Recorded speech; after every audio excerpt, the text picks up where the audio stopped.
Picture a guy waking up to his wife hurling his suitcase out the door, cackling like she's won the lottery, and telling him to get lost. Wild, huh? But wait, turns out she's the one sneaking around, and one slip of her thumb on WhatsApp is about to blow her whole game wide open. The Saturday morning sun slipped through the curtains, promising a calm that was about to get smashed to bits. Tom dragged himself downstairs, his head fuzzy from another sleepless night, desperate for a coffee to jolt him awake. In the kitchen, Linda perched at the table like a hawk, her polished nails clicking a warning beat. Her smirk was sharper than a razor, the kind that made you wonder where you went wrong in life. "Well, good morning, Mr. Big Shot," Linda sneered, her voice so thick with sarcasm it could choke you.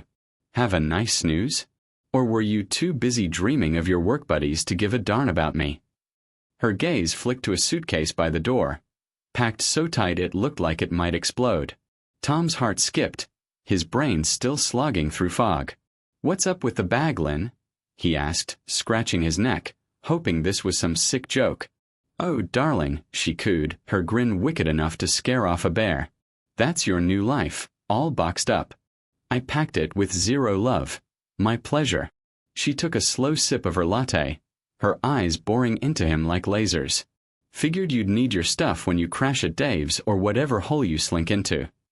Tom's stomach lurched like he'd been punched. This wasn't the Linda who fussed over mismatched socks or burned dinner. This was a new, vicious Linda, ready to toss him out like old leftovers. "Hold up," he stammered, his voice shaky as a leaf. "You can't just kick me out. What's this nonsense?" Linda's laugh was a venomous hiss, cold and cutting. "Oh, you're a riot, Tom. Let's break it down, shall we, Brainiac? You're working late every night, but your car's at the bar. Your phone's got more locks than a bank vault, and, shocker, you forgot our anniversary. Again." She air-quoted forgot like it was a crime scene, her lips curling into a smug scowl. Tom's throat tightened. He hadn't been perfect, no doubt. Work had been a nightmare. Layoff threats, endless deadlines, and a boss breathing down his neck. Add in his mom's hospital bills, and he'd been a ghost at home, too drained to notice Linda's mood swings. But he hadn't cheated or lied, just buried himself in survival mode. He thought Linda got it, but clearly she'd been stewing. "Lynn, let's talk this out," he said, trying to summon the charm from their dating days. 15 years of marriage. You don't chuck that away over a rough patch. She snorted, loud and mocking, like he'd told the world's lamest joke. 15 years, and you think I'm some clueless Stepford wife who'll buy your sob story? Get a grip, Tommy boy. I'm done being your punching bag while you play Mr. Busy. She shoved her chair back, the scrape like nails on a chalkboard, and pointed to the door. "Grab your junk and bounce. I've got better things to do than nag a deadbeat." Tom's pulse hammered like a drum. He glanced at the suitcase, then at her, searching for a flicker of mercy. But Linda's eyes were ice, her posture screaming she'd rather torch the place than budge. He'd seen her annoyed, over late bills or his messy desk, but this was a full-on warpath. "Okay, I hear you," he said, hands raised like he was calming a wild animal. "I've been slammed with work, yeah. I'll do better. Counseling, date nights, whatever. Just don't do this."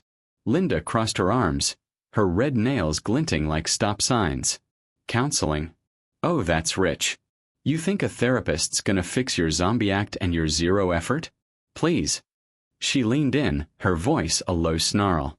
"You've been checked out, Tom, leaving me to beg for scraps of your time. Newsflash. I'm not your secretary or your cheerleader. Get lost." The room felt like it was shrinking. Tom's mind raced, replaying the past year. The overtime, the stress, the way he'd brushed off Linda's complaints with a tired, "Not now, babe." He thought she'd understand his grind, but all she'd done was demand more. Fancy dinners, vacations, attention he couldn't give. "I didn't cheat," he said weakly, knowing it sounded desperate. "Lynn, I've just been swamped. You know that." Her laugh was a sharp jab, like she'd heard a bad pickup line. "Oh, spare me the martyr routine, Romeo. You don't need to hook up to ditch me. You've been MIA for months, leaving me to run this house while you play workaholic. I'm done being your afterthought." Tom's knees wobbled. He grabbed the counter, his eyes catching their wedding photo on the wall. Two young fools, all grins and dreams.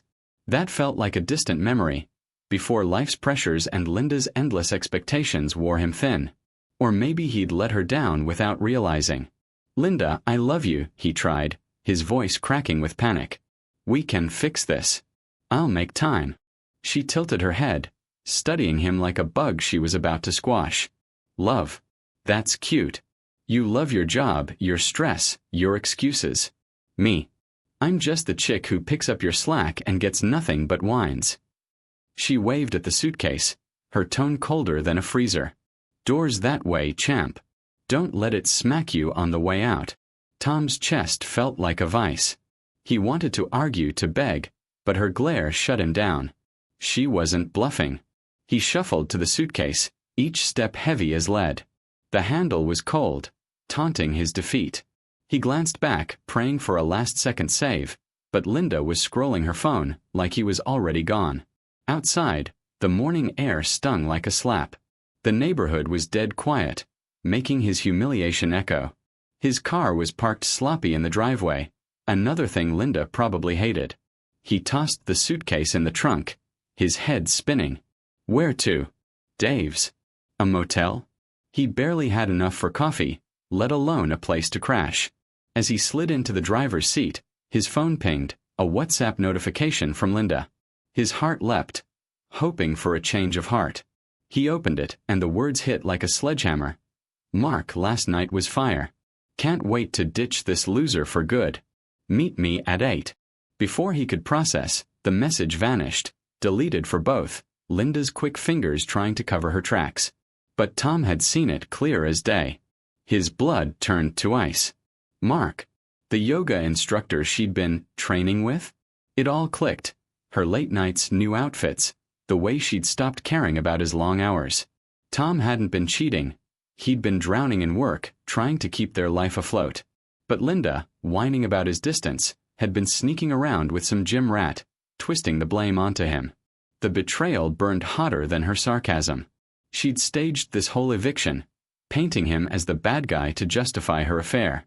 That smirk, that suitcase, it was all a smokescreen for her guilt. She'd played him like a pro, and he'd almost bought it. The road blurred, maybe from rage, maybe from tears. He'd been busting his tail, thinking Linda had his back, but all she'd done was demand more while cheating behind his.